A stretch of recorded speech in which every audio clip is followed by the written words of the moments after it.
আরে শুনছো গিন্নি, তুমি কোথায়? আমার মাছ ধরার জালটা তাড়াতাড়ি নিয়ে এসো, আমি যে মাছ ধরতে যাব, অনেক দেরি হয়ে যাচ্ছে।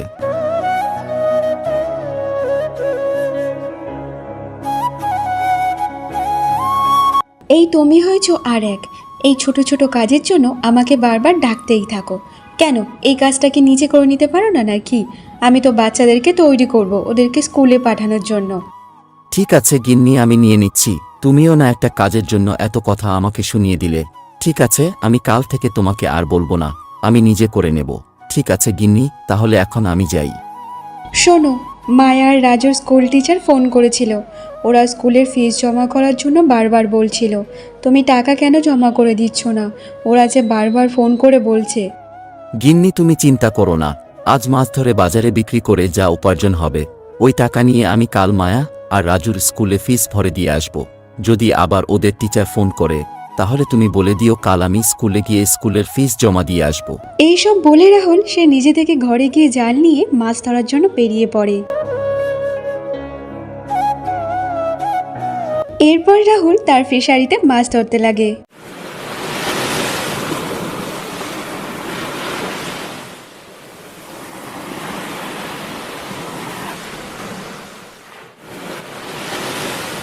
এরপর রাহুল মাছগুলো ধরে সে বাজারে বিক্রি করতে নিয়ে যায়।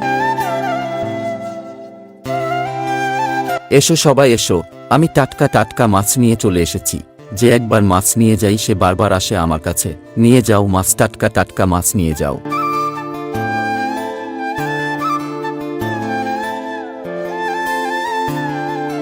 দাদা, কত টাকা কিলো করে মাছ? ভাই, না কম না বেশি, মাত্র 200 টাকা কিলো। তাহলে বলুন, দিয়ে দেব। একটু মাছের দাম কম করো দাদা, আমি 2 কিলো মাছ নেব।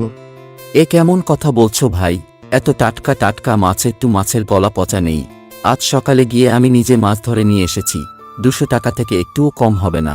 আচ্ছা ঠিক আছে ভাই, আপনি আমার পুরনো কাস্টমার, তাহলে আমি 170 টাকা কিলো দিতে পারি, এর থেকে কিন্তু কম করতে পারবো না।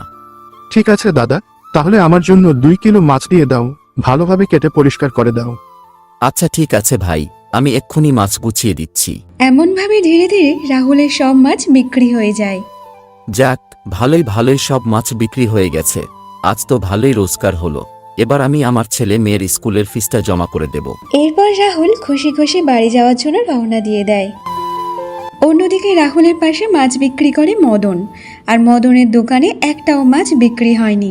তাই মদন রেগে মেগে তার স্ত্রীকে বলতে থাকে। এবার রাহুলের কিছু একটা করতে হবে, ওর জন্য আমার সব খরিদ্দার ওর কাছে চলে যাচ্ছে। আমাকে এমন কিছু করতে হবে রাহুলের রুই মাছের ব্যবসা সারা জীবনের জন্য যেন বন্ধ হয়ে যায়। কিন্তু আমি এমন কি করব, আমার মাথায় কিছু আসছে না। শোনো, তুমি অত চিন্তা করো না। আমরা এমন ফোন দিয়ে হাঁটবো যে ওই রাহুলের মাছের ব্যবসা বন্ধ হয়ে যাবে। দেখো, তুমি যদি প্রত্যেকদিন 1000 টাকা করে রোজগার করতে চাও, তাহলে আমার কথা মন দিয়ে শোনো। ঠিক আছে, বলো গিন্নি, তোমার কি কথা শুনতে হবে? তাহলে শোনো, আজ রাতে রাহুলের ফিশারিতে গিয়ে কেরোসিন তেল দিয়ে আসবে। আর ওই তেলের কারণে ওর ফিশারির সব মাছগুলো মরে যাবে, আর কেউ জানতে পারবে না। ঠিক আছে গিন্নি, চলো তাহলে এখন আমরা বাড়িতে যাই। তারপর বাড়িতে গিয়ে খাওয়া দাওয়া করে একটু আরাম করব, আর একটু রাত হলে রাহুলের ফিশারিতে গিয়ে কেরোসিন তেল দিয়ে আসব। গিন্নি, তুমি ভালো বুদ্ধি করেছো, সাপও মরবে লাঠিও ভাঙবে না। এবার ওই রাহুলের মাছের ব্যবসা বন্ধ হয়ে যাবে, আর কেউ বুঝতেও পারবে না। এরপর রাহুল বাড়িতে চলে যায়। আচ্ছা, তুমি চলে এসেছো। আজ বাজার কেমন গেল গো? গিন্নি, আজ বাজারে যা মাছ নিয়ে গিয়েছিলাম তা সব খুব তাড়াতাড়ি বিক্রি হয়ে গেছে। আচ্ছা তাই নাকি? এ তো খুব ভালো কথা গো। গিন্নি, আমি যে টাটকা টাটকা মাছ বিক্রি করেছি, কোনোটার গলা পচা ছিল না। তাই জন্য তো সবাই আমার কাছে থেকে মাছ কিনে নিয়ে গেছে। শোনো গিন্নি, তাড়াতাড়ি আমাকে খেতে দাও, আমার যে খুব জোরে খিদে পেয়েছে। ঠিক আছে, তুমি তাড়াতাড়ি হাত মুখ ধুয়ে এসো, আমি এক্ষুনি তোমাকে খেতে দিচ্ছি। যখন রাত হয়ে যায় তখন মদন কেরোসিন তেল নিয়ে রাহুলের ফিশারিতে আসে।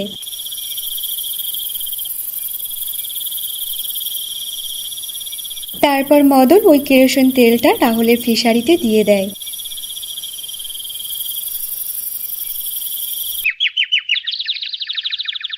পরের দিন সকালে রাহুল যখন মাছ ধরতে তার ফিশারিতে যায়, তারপর সে তার ফিশারি দেখে অবাক হয়ে যায়, কারণ রাহুলের ফিশারির সব মাছ মারা গেছে। তা দেখে রাহুল খুব কাঁদতে থাকে। হে ভগবান, আমার ফিশারি মাছগুলো কিভাবে মারা গেল, কেমন ভাবে হলো, আমি কিছু বুঝতে পারছি না। এখন আমি কি করব? আমি যে মাছের ফিশারি বানিয়েছিলাম জমিদারের কাছ থেকে টাকা নিয়ে, এবার আমি দেনায় ডুবে গেলাম।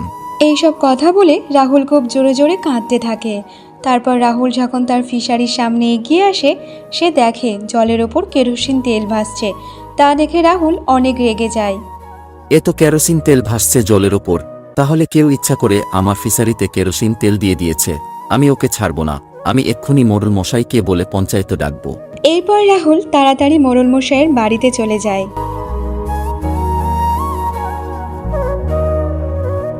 মোড়ল মশাই, কেউ ইচ্ছা করে আমার ফিশারিতে কেরোসিন তেল দিয়ে দিয়েছে, তাই জন্য আমার ফিশারি সব মাছ মারা গেছে। ঠিক আছে, আজ বিকালে পঞ্চায়েত ডাকা হবে, তুমি সবাইকে ডেকে নিয়ে এসো, আর তুমি যদি কাউকে সন্দেহ করো তাকেও ডেকে নিয়ে আসবে। মোড়ল মশাই, আমি একজন গরিব মাছওয়ালা, আমার সাথে কার কি ঝামেলা থাকবে বলুন? আমি তো শুধু মাছ ধরে বাজারে বিক্রি করি আর আমার পরিবারকে দুবেলা খেতে দিই। কিন্তু হ্যাঁ, মদন নামে একটা মাছওয়ালা আছে, ও মাছ বিক্রি করে, ওর সাথে আমার এক দুবার কথা কাটাকাটি হয়েছিল। ঠিক আছে রাহুল, তুমি চিন্তা করো না, তুমি যাও আর সবাইকে আজ বিকালে পঞ্চায়েতে আসার জন্য বলে দিও।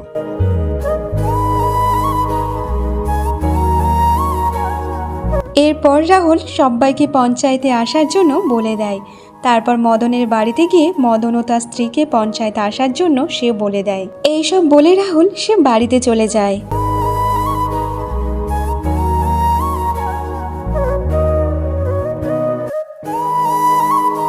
এরপর বিকালে পঞ্চায়েতে গ্রামের সবাই আসার পর মোড়ল মশাই বলতে থাকে, রাহুল, এই ধরনের কাজের জন্য তুমি কাকে সন্দেহ করো? কে তোমার সাথে এমন করতে পারে?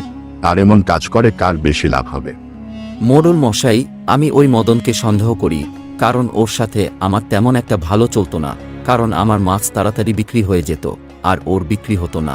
এই কারণে মদনের সাথে আমার কয়েকবার ঝামেলা হয়েছিল। আর আমার ফিশারি তেল দেওয়ার এই মদনের লাভ হবে, কারণ বাজারে আমি আর মদন দুজনেই মাছ বিক্রি করতাম। মদন, রাহুল কি বলছে এই কথা কি সত্যি? তুমি রাহুলের ফিশারিতে কেরোসিন তেল দিয়েছ? না মোড়ল মশাই, এ রাহুল মিথ্যে কথা বলছে, আমি এমন কাজ করিনি। ঠিক আছে, তুমি এখানে এসো, কারণ কেরোসিন তেল এমন একটা জিনিস, ওই তেল হাতে লাগলেই সহজে ধুইলে যায় না, 2 দিন 3 দিন হাতে থেকে গন্ধ বেরোবে। তাই জন্য তোমার হাতটা রাহুলের দেখাও, ও গন্ধ শুকে দেখবে। তোমার হাতে থেকে কেরোসিন তেলের গন্ধ আসছে। মোড়ল মশাই, এ আমার ফিশারিতে কেরোসিন তেল মিশিয়েছে। শোনো মদন, তুমি রাহুলের ফিশারিতে তেল দেওয়ার জন্য তুমি রাহুলকে 20,000 টাকা জরিমানা দেবে। আর আজকে কাল পর থেকে তুমি ওই বাজারে মাছের ব্যবসা করতে পারবে না, তোমাকে ওই কাজ ছাড়া আর অন্য কাজ দেখতে হবে, ওটাই তোমার শাস্তি। তারপর সবাই যে যার মতো চলে যায় বাড়িতে।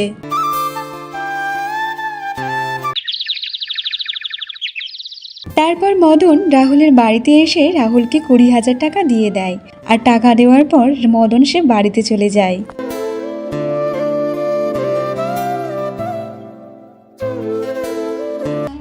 ওই রাহুলের জন্য আমার ব্যবসা বন্ধ করতে হলো, তার উপর 20,000 টাকা জরিমানা দিতে হলো।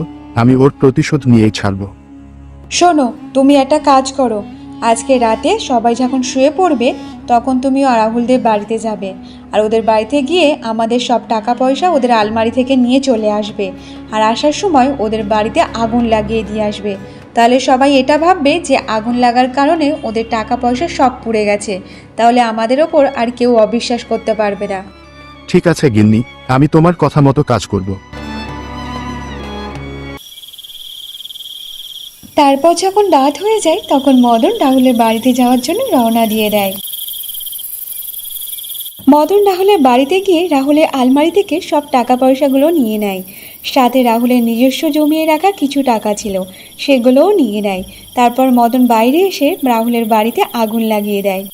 বাড়িতে আগুন দেখে স্বপ্না চিৎকার করে তার স্বামীকে বলতে থাকে, কে গো শুনছো? তাড়াতাড়ি ওঠো, বাড়িতে যে আগুন লেগে গেছে, তাড়াতাড়ি ছেলে মেয়েদেরকে নিয়ে বাইরে চলো, তাড়াতাড়ি ওঠো। কি গো? যতক্ষণ রাহুল ঘুম ভেঙে ওঠে ততক্ষণ আগুন তাদের ঘরের অর্ধেকটা চলে এসেছে। তারপর রাহুল তার ছেলে মেয়েকে নিয়ে ঘরের বাইরে চলে আসে।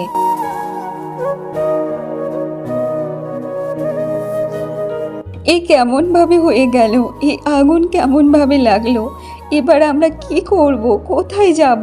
কিছুই যে বুঝতে পারছি না, যে আমাদের তো সব শেষ হয়ে গেল, আর আমাদের বাচ্চাদের কি খাওয়াবো? হে ভগবান, কার এত খারাপ নজর লাগলো আমাদের বাড়ির ওপর? এইসব বলে স্বপ্না জোরে জোরে কাঁদতে লাগে। তখন রাহুল স্বপ্নাকে বলতে থাকে, জানি না কে আগুন লাগিয়ে দিয়েছে, আমাদের সব টাকা পয়সা আলমারিতে রেখে দিয়েছিলাম, মনে হয় ওই সব টাকা পয়সা পুড়ে গেছে। গিন্নি তুমি চিন্তা করো না, সকাল হতে দাও, তারপর আমি কিছু না কিছু ব্যবস্থা করে নেব।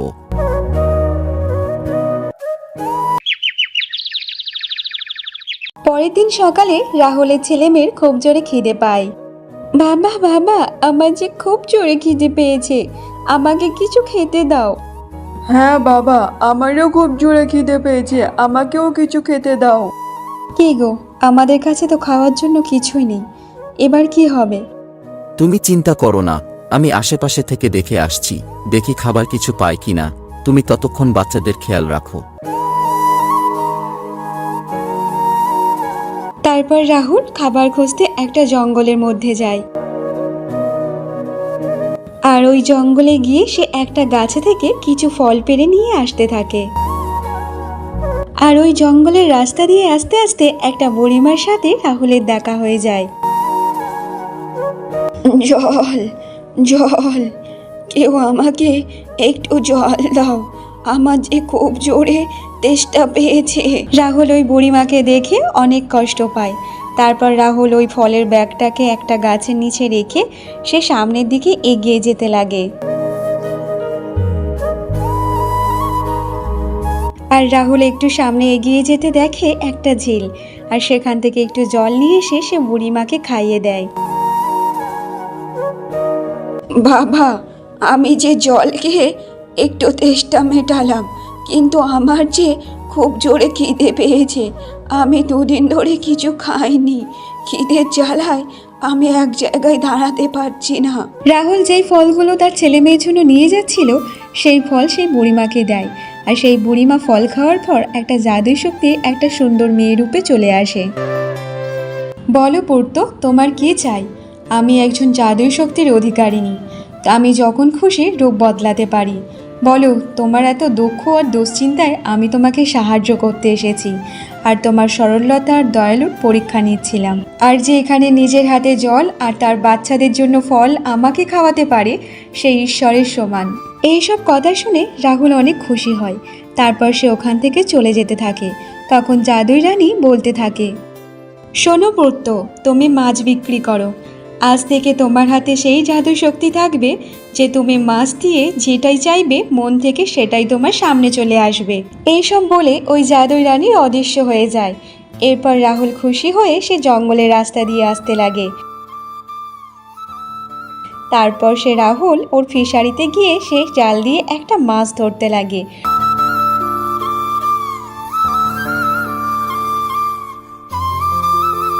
আর মাছ ধরার পর সে তার স্ত্রী এবং ছেলে মেয়ের কাছে আসতে লাগে। এই দেখো গিন্নি, আমার কাছে কত বড় একটা মাছ। তুমি কি পাগল হয়ে গেছো নাকি? খিদের জ্বালায় বাচ্চারা ছটপট করছে, আর তুমি ওদের জন্য খাবার নিয়ে আসতে গিয়েছিলে, আর কোথা থেকে একটা মাছ ধরে নিয়ে চলে আসলে। এবার আমি বাচ্চাদের কিভাবে খাওয়াবো বলো? তারপর রাহুল সব কথা স্বপ্নাকে খুলে বলে। সত্যি তুমি যা চাইবে সেটাই হবে। তুমি এই মাছ থেকে তাহলে আমাদের বাচ্চাদের জন্য কিছু খাবারের ব্যবস্থা করে দাও, ওরা যে সকাল থেকে কিচ্ছু খায়নি। তারপর রাহুল ওই মাছে হাত রেখে খাবারের জন্য মনে মনে ভাবতে থাকে, আর তার সামনে সব রকমের খাবার চলে আসে। আরে, এ তো সত্যি জাদুই শক্তি, তাহলে এবার আমার বাচ্চারা একটু পেট ভরে খেতে পারবে। এসো, তুমিও খেয়ে নাও, কাল থেকে তো তুমিও কিছু খাওনি। আরে গিন্নি, খাওয়ার জন্য তো ব্যবস্থা করে নিলাম, তাহলে আমি ভাবছি থাকার জন্য কিভাবে ঘর বানাবো, কিছুই বুঝতে পারছি না। তারপর রাহুল এইসব বলে নদীর দিকে যেতে লাগে।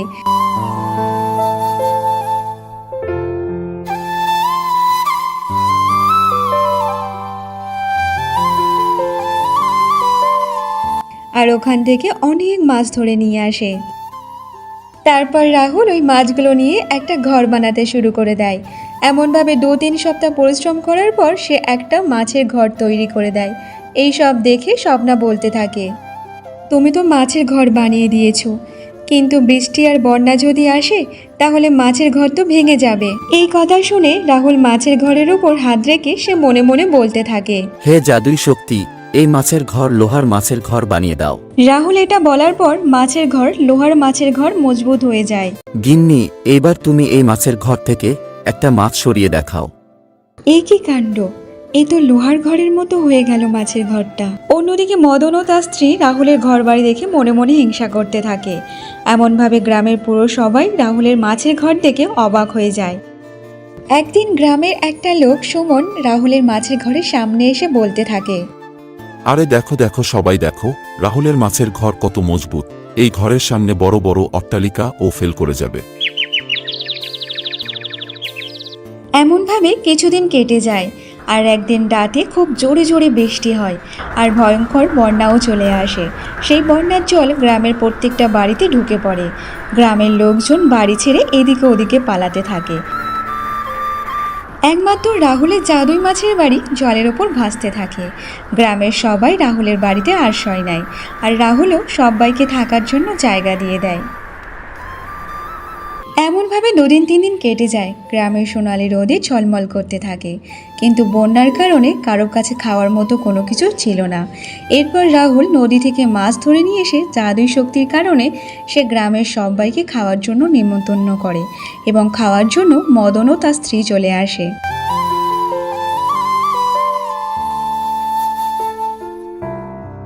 আমাকে ক্ষমা করে দাও রাহুল ভাই, আমার পরিবারকে তুমি এই বন্যায় হাতে থেকে বাঁচিয়েছো, আর খাওয়ানোর জন্য তোমাকে অনেক অনেক ধন্যবাদ। আমাকে ক্ষমা করে দাও, কারণ আমি তোমার ঘরে আগুন দিয়ে জ্বালিয়ে দিয়েছিলাম। এই কারণে আমি তোমার কাছে অনেক লজ্জিত। আমাকে ক্ষমা করে দাও রাহুল ভাই। তোমরা সবাই ঘরের মধ্যে চলো, আর তোমরা খাওয়া দাওয়া করে যেও। আর তুমি ক্ষমা চেয়ে নিয়েছো, আমার কাছে এটাই অনেক কিছু। রাহুল ভাই, তুমি মনের দিক থেকে অনেক বড় মনের মানুষ। তুমি আমাকে ক্ষমা করে দিয়েছো। আজকেকার পর থেকে আমি আর কোনোদিন খারাপ কাজ করব না। সবসময় পরিশ্রম আর সম্মানের সাথে কাজ করব। এরপর থেকে রাহুল জাদুই মাছের সাহায্যে সবাইকে সাহায্য করতে থাকতো।